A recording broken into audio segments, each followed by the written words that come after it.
خاطردينا أما موضوع دون يوينينو كفايدة سنو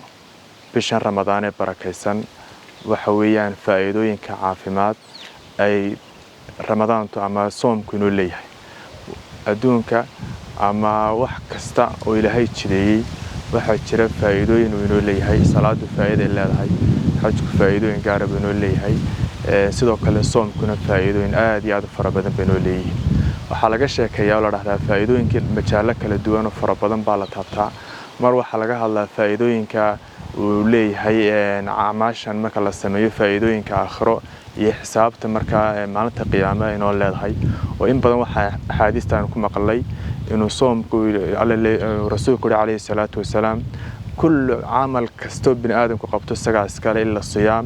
فإنه لي وأنا أجزي به رسول الله عليه الصلاة والسلام ومركا حديثك ومركا رسول الله إلى هاي السجع كعب المرنية قفك الصوم بشهر رمضان أبا المرنتي سنوات لقري ولبح الله قري إلى هاي بس وينينا إياه وسجارة مركا ومركا يعني أبا المرنية هذا بقى وحنا يجينا مجالك faa'iidooyinka uu caafimaad ahaan jirkeenu u leeyahay soomku faa'iidooyin fara badan buu leeyahay runtii aad iyo aad u fara badan laakiin bal waxaan soo qaadanaynaa saddex faa'iido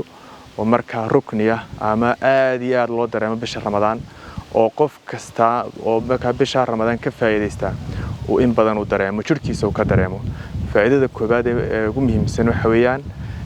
faa'iida sixada damawi ayaa dhaca وعافماتك ديجيس أي إسبدل قيمته كرويات الدم البيضاء بعد إسبدل قيمته سلوك كلا بلاتلت كعمل حنشروق الشركة أي مركز إسبدل قيمته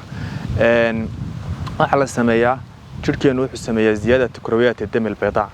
بشهر رمضان وحكرده RBC جا WBC جا ريد بلور سركة وايت بلور سركة أي كرده سلوك كلا وح دبل عصبونيسيا بلاتلت كأي فربطة تبعتنا وحي معطن الشعب oo unugyadii saliskii dhimanayay saliska hadeer yaraayeen mar wala intaas u bataana waxay maada qofkii nashaad fara badan ba jirkiisa soo gala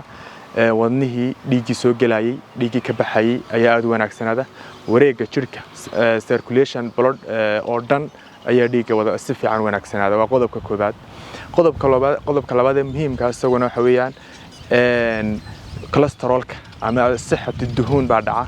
oo qofka waxa ku dhaca jirkiisa waxa aad loo yareeyaa subagowga oo subagu hadii mar walba jirkeenu subaga uu ku farabato waxa dhaca qulqulkii dhiiga iyo qaabkii dhiigu markaa uu gaarayay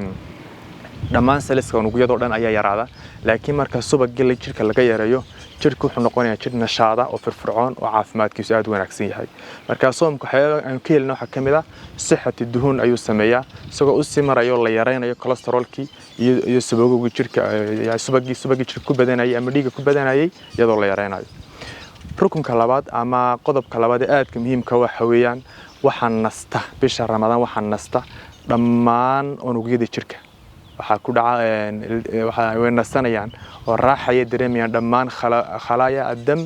al-jism oo dhammaan unugyada jirka oo dhan ayaa tawaazun buu sameeynaya waa xaalad istiqraariya ayuu noqonayaa oo waxa nasanaya jihaaz al-hadmi waxa nasanaya jihaaz al-asabi labadaas ugu muhiimsan baa la dhadaa nervous system iyo digestive system labada system ee waaweyn jirkeena qaybta ugu muhiimsan waxa ugu muhiimsan digestive systemka iyo nervous systemka labada unug ama labada system ayaa bisha Ramadaan nasta dabadeetana jirkii hadhow toole markuu cuntadii soo galo waxa dhaca in calooshii cuntadii si fiican absorptionkeedu ama imtisaasiya oo nugitaankii fitamiiniski iyo waxyaabihii muhiimka ku ahaa cuntada ku jiray inuu imtisaas fiican uu sameeyo sidoo kale waxa dhacda qofkii maskaxiyan inuu nasto oo noqdo qof degan oo caafimaadkiisu wanaagsan yahay wax fikiraya mustaqbalkiisa hatta marka qaar waxa dhacda soomku markuu ka baxo qofka ay bisha Ramadaan dhamaato inuu noloshiisa wax isbedel weyn uu ku sameeyo sababtuna waxay tahay fikirkiisii iyo firfircoonadiisa unugyada maskaxda ayaa si fiican u shaqeeya dabeetana waxyaabo badan qofka aanu muuqan ayaa rabaanta ka dib muuqanaya ama inta uu soomayahay oo Ilaahay baa ugu talagalay hadii jeer waxa la raadaan hadii aanu isbar dhigno gaariga gaariga injiinka ama saliidda haddii gaariga saliidda laga sii dayn waayo hadii jar waxa dhacda gaarigaas oo cilad buu sameeyaa uu guuxaa dibata marka dambe gaarigaas inuu duqeeya dhici kartaba saas lamida ilaahay wuxuu nagu talagalay 12 biloodba bil in dib loo cusboonaysiyo maskaxdeeni oo unugyadeeda dib loo cusboonaysiyo oo dibatan hadhow toole sidoo qofkaas uu noqdo qof refresh oo caafimaad qaba oo wanaagsan marka laga yimaado in la adeecayo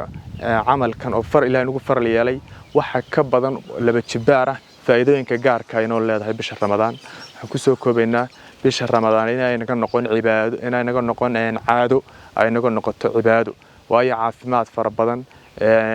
iyo ajar fara badan ayaan ka helaynaa intaanu soomannahay